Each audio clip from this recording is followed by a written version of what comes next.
Hey everyone, welcome back. This is Into the Infinite and I'm Charlie. I am so grateful that you're here. So I am making this video. I had one planned for this morning and I am uploading it the same day that I make it, which is I had one planned and I kind of changed gears a little bit, but we're back. I'm here. So I wanted to talk a little bit about wonder. Now, wonder in the sense of really opening up to possibility and in the way that it kind of pulls you into that like 5D place. Now, some people want to be like, what the heck is 5D? I've seen it, but well, it to me is not so much a place as a state. When you're in that place of oneness and connection and bliss, all of that is that's where you are. That's, it's not so much a map, like a place on a map, as it is a place that you enter into within, which is equally important as there is a map to it. And one of the things that I found, so I use the term Photopoetic Encounter on my Instagram page and in my work a lot. And one of the things that I find with Photopoetic Encounter is that it really is a gateway to 5D. It is a gateway to that oneness and bliss because you're pulling back the veil a little bit on all of the crap that gets in the way, that sort of filters what actually is, and I'm not I'm not talking about like the idea of like parallel realities or anything along those lines. What I'm talking about is just how something is independent of ego and independent of judgments we make about it. For example, the other night here, it was raining. It's been snowing a lot, but it was raining, and somebody might see the rain and be like, ugh, the rain, yuck. But you don't actually, is it a bad thing fundamentally, or is it a good thing? It can be both depending on the person's perspective. So I think of that as crucial to the photopoetic encounter and that sense of wonder, that curiosity. Are we coming from a place of, I wonder what would happen with that? Or I wonder how that's going to go. I'm really excited. How is this going to play out? But not coming from that place of creating anchored in negativity or what has happened before, but coming from a place of it's never happened before, so I'm getting there, and it can be kind of uncomfortable. It can be a little bit uncomfortable when you're really trying to feel your way into that place when there's no frame of reference. I get it. Trust me. I had to do that a lot in my 20s. And the process that helped me, you can Google it. There are a ton of blog posts about this. I have the book on the upper shelf, but anyways, it is the book Ask and It Is Given by Esther and Jerry Hicks.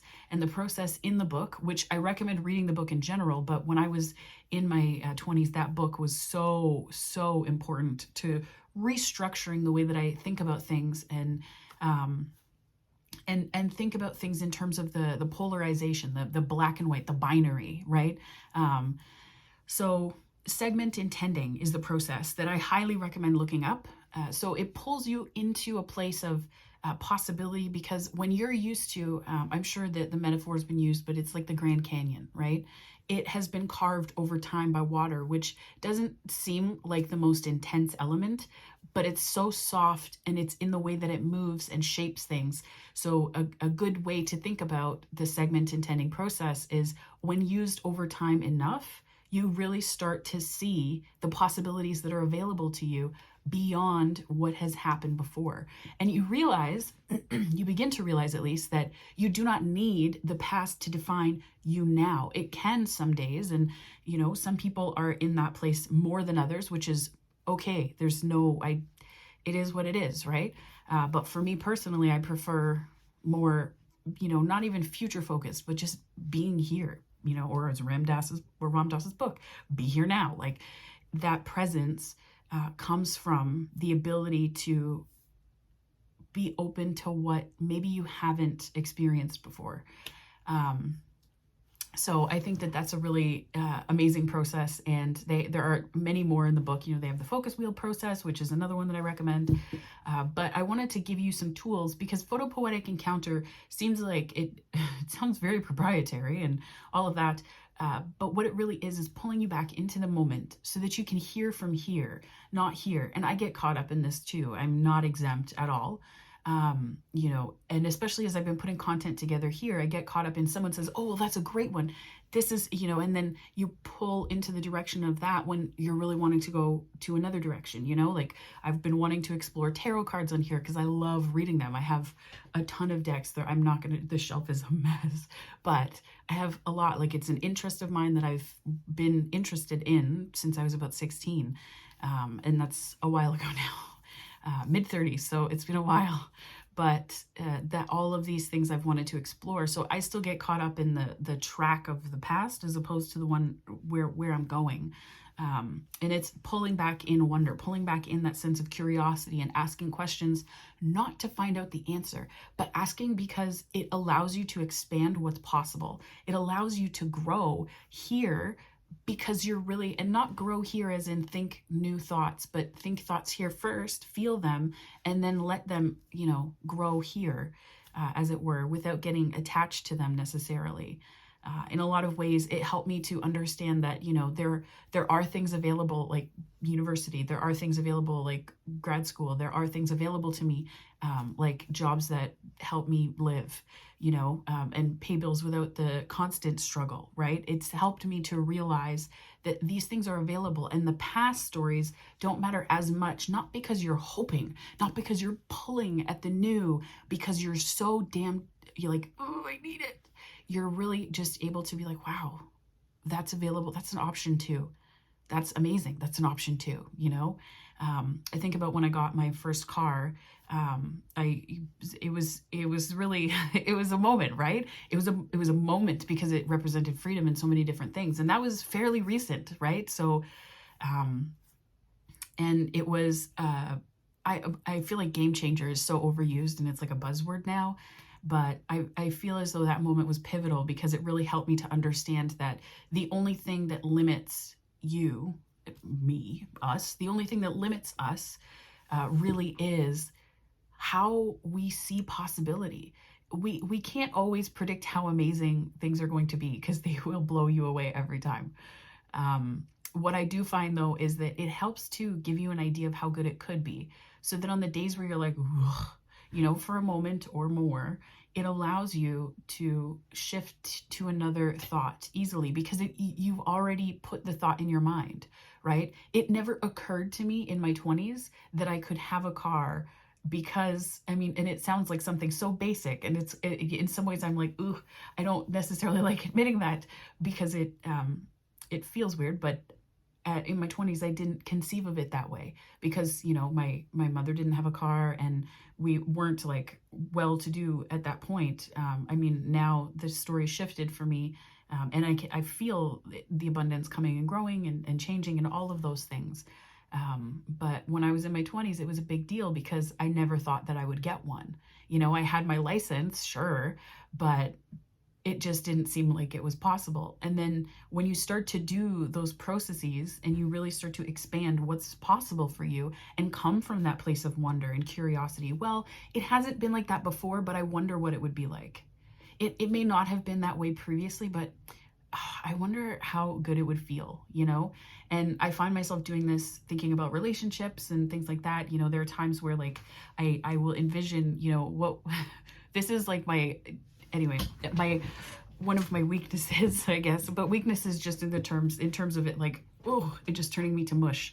But, somebody like my person or whomever, not whomever, my person, I'm projecting the person that anyways, putting their arms around me from behind me is just like the most tender thing that someone can do. And it's so sweet to me because, coming from behind is just such a vulnerable thing and it's just such a tender thing. Or when you're sitting at a restaurant somewhere and someone puts their hand just on your knee, like just above your knee on your thigh, like it's just like I have to like pull myself off the ceiling, like I'm the entire house and up.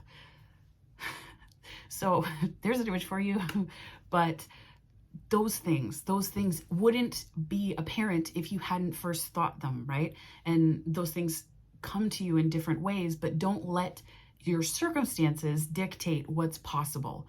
So stick to wonder. It's a really juicy place to be. And when it comes to creativity, I think that there's a huge relationship by being in that 5D bliss joy state and openness, you know, and some people might take issue with that and say, well, you can create from negativity too. You can create from all of the negative emotions. And I'm not disputing that at all. I'm saying that for the purpose of this, though, what I'm trying to say is that wonder serves you so freaking well. And it's such a beautiful place to be. It's a beautiful place to stand in. So when it comes to creativity, I highly recommend getting into wonder. Don't just sink into it, lift into it, because that's where it is. It's in the lift, right? So don't let, and that's, I think that we talk about, don't let your present circumstances dictate what's possible for your life. There's a ton of, I'm sure, motivational Instagram accounts that you can find with stuff like that on it.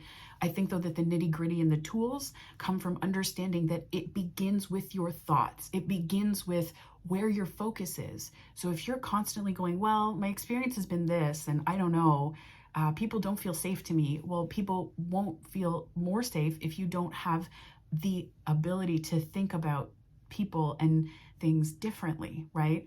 And that comes from just easing into those new possibilities, right? You don't have to practice with people in situations that make you feel unsafe.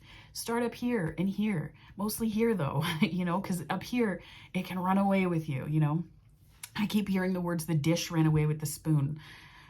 Like, but that is what ends up happening, right? You can get carried away with both good and bad thoughts.